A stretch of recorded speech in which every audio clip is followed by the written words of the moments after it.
Hello everybody and welcome to Orms Air, the Orms Podcast. Except you're not listening to the podcast. What you're listening to is a part of a full conversation that we've had. To listen to the full conversation, go wherever you listen to podcasts. All the links are in the description below. If you like what you hear, be sure to subscribe and you'll always be a part of the conversation. And one of the thrills, I think, was getting to photograph well-known musicians that I grew up listening to. Yeah. And I would say that one of my highlights in LA was getting to meet and photograph Frank Zappa. Yeah, I was going to ask you about this because my dad has told me in no uncertain terms, am I allowed to meet you and not ask you about that? Because he's a big fan. So how did that happen? How did that come about? Well, I think it was just my lucky day, really. Yeah. I was freelancing at the time, just in terms of my career. So I was freelancing for newspapers when I got to LA, Los Angeles Times. At that point, the media companies were quite vibrant. Yeah.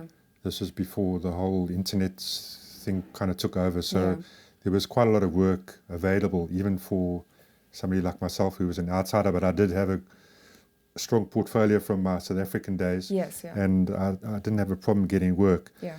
Eventually that wasn't enough, and it kind of slowed down, and I had to look in other ways to make money and also to keep myself busy. Yeah. And sort of veered off towards freelancing for magazines and places like that. Yeah. Okay. One of the places that I freelanced for was a weekly newspaper called The Reader. There were two main newspapers it was the LA Weekly and the LA Reader. Yeah. And I did occasional shoots for them, and they would just call on their freelancers at any given time. And I got a call one day asking if I was interested in going to photograph Frank Zappa, and I didn't have to think about that for very long. I was about to say, what was your reaction for that? Yes.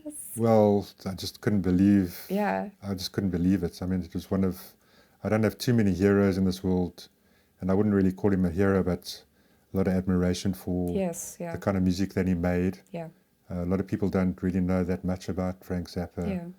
And he was kind of stereotyped as a sort of druggie and this and that and crude, but there's a hell of a lot more to him than that. And it was just my luck that I got that call and had a fantastic afternoon at his place in, I think it was Beverly Hills, in one of those sort of incredible places up on the mountains where we hung out for the afternoon. Obviously he was being interviewed at the same time, but I also had the opportunity to spend a bit of time and do a few portraits of him, which was incredible. He showed us around his studio.